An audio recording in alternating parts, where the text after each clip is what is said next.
নাগ পঞ্চমী সনাতন সংস্কৃতিতে বহু পুরনো এক বহুমাত্রিক উৎসব, যা পালন করা হয় শ্রাবণ মাসের পঞ্চমী তিথিতে। দক্ষিণ কলকাতার লেক কালীবাড়িতে এই নাগ পঞ্চমী উপলক্ষে প্রতিবার আয়োজন করা হয় বিশেষ পুজো। বাংলা তথা সনাতন সংস্কৃতিতে একটা প্রাচীন এবং বহুমাত্রিক উৎসব। শ্রাবণ মাসের শুক্লপক্ষের পঞ্চমী তিথিতে পালন করা হয় এই ব্রত, এবং বাহ্যিকভাবে এটা সর্পপুজো বলে মনে হলেও এর তাৎপর্য কেবল লোকবিশ্বাসেই সীমাবদ্ধ কিন্তু নয়। এতে প্রতীকতত্ত্ব, আধ্যাত্মিক দর্শন, প্রকৃতি চেতনা এবং নৈতিক শিক্ষার একটা সংমিশ্রণ, গভীর সংমিশ্রণ দেখা যায়। নাগপঞ্চমীর সঙ্গে সবচেয়ে ঘনিষ্ঠভাবে যুক্ত কাহিনী হল মহাভারতের জনমেজয় যজ্ঞের আখ্যান। সেটা কি? তক্ষকের দংশনে রাজা পরীক্ষিতের মৃত্যু হলে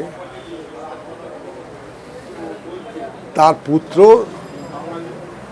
জনমেজয় সমস্ত নাগ জাতিকে ধ্বংস করার উদ্দেশ্যে একটা যজ্ঞ করে। সেই যজ্ঞটা কি না, সর্পসূত্রের মহাযজ্ঞ, এবং তার আয়োজনে উনি করে ফেলেন। আরে এই করতে গিয়ে তো তিনি সব সাপকেই শেষ করে দেবেন। তখন কি হলো না, ঋষি জরৎকারুর পুত্র আস্তিক সেই যজ্ঞটাকে চিন্তা করে দেখলো যে এটা এক্ষুনি বন্ধ করা দরকার, এবং তার মাধ্যমে নাগদের রক্ষা করতে হবে। যে বিশ্বাস আমরা করি বিভিন্ন ঘটনার মধ্যে দিয়ে, সেই ঘটনাটি হচ্ছে কি না, শ্রাবণ পঞ্চমীতে এই যে ঘটনাটা সর্পদংশন এইটা সংঘটিত হয়। তাই এই তিথির স্মরণে পুজো পাঠ ওই দিন শুরু হয়। বাংলায় নাগপঞ্চমীর মনসা দেবীর পুজোর সঙ্গে মিলেমিশে আছে, মিলেমিশে নিবিড়ভাবে সম্পৃক্ত। গ্রাম বাংলায় মনসা বা স্থানীয় যেসব সর্পদেবতা এর ঘট বা প্রতিমা স্থাপন করা হয়, ব্রতকথা পাঠ করা হয়, দুধ কলা বা স্থানীয় যেসব ফল মূল সব আছে ইত্যাদি ধরে নিয়ে বহুকাল যাবৎ এই পুজোর একটা প্রচলন আছে।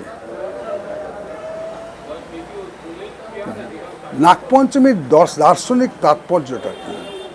সেটা হচ্ছে আর কিছুই না, ভয়কে জয় করার একটা শিক্ষা। সেটা কীরকমভাবে? মানুষের ভয়ের একটা সবচেয়ে বড় প্রতীক হলো সাপ। এই উৎসবে সাপের পুজো এবং এই ভীতি থেকে জাত এবং সাপের হাত থেকে বাঁচার উদ্দেশ্যে পরিকল্পিত করা হয়েছে। কুণ্ডলিনী শক্তি এবং আধ্যাত্মিক জাগরণ এখান থেকে যেটা আসছে দার্শনিক তাৎপর্যে। যোগ তন্ত্রশাস্ত্রে কুণ্ডলিনীকৃত সর্পরূপে ধ্যান করা হয়।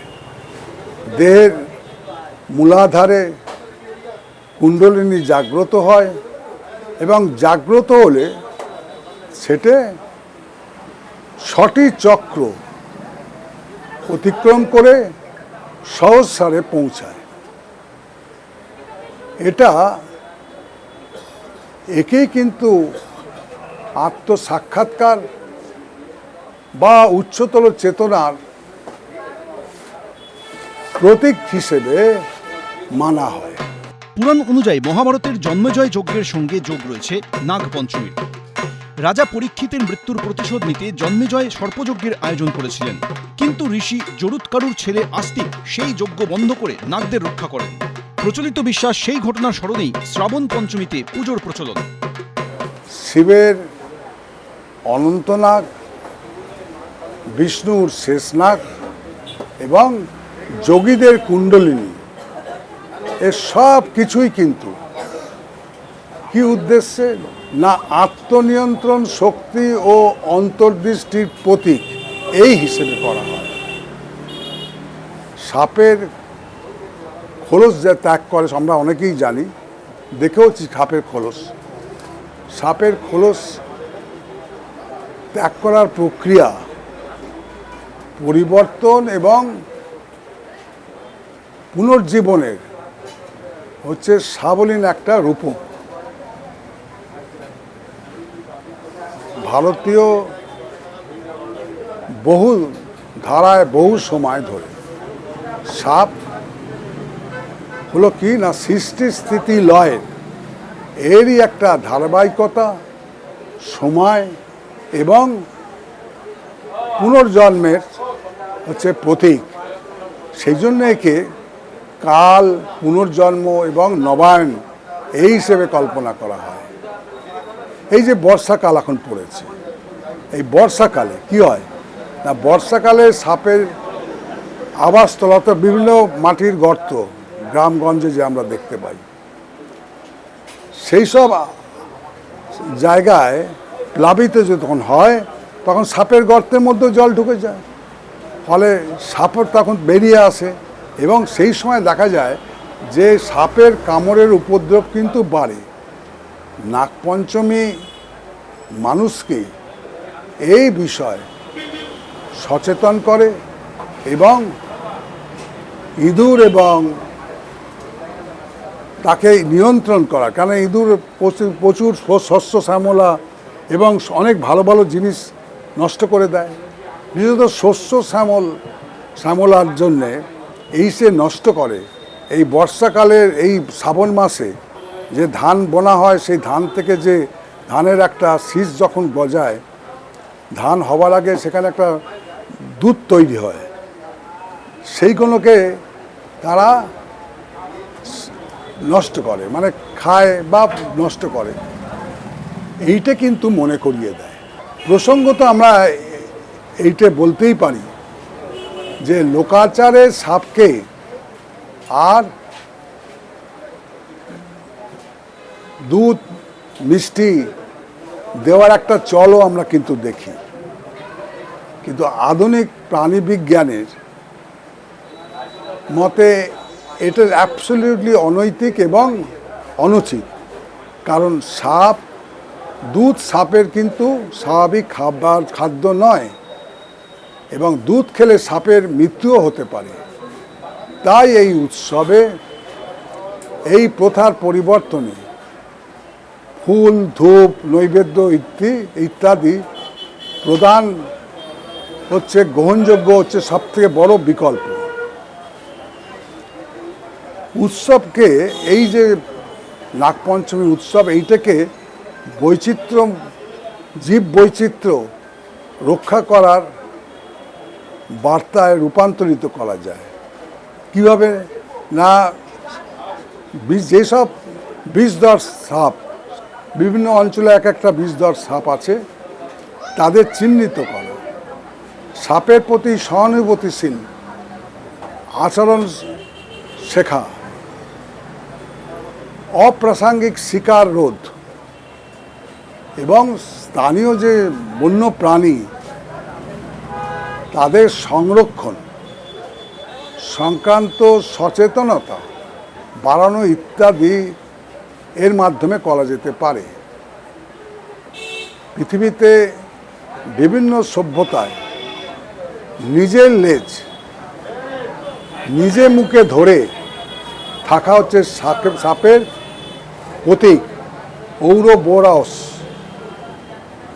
অনন্তকাল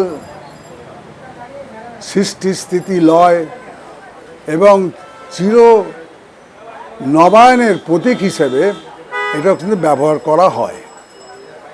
ভারতীয় অনন্তনাগ ও এই প্রতীকের মধ্যে ভাবগত সাদৃশ্য কিন্তু লক্ষ্য করা যায়।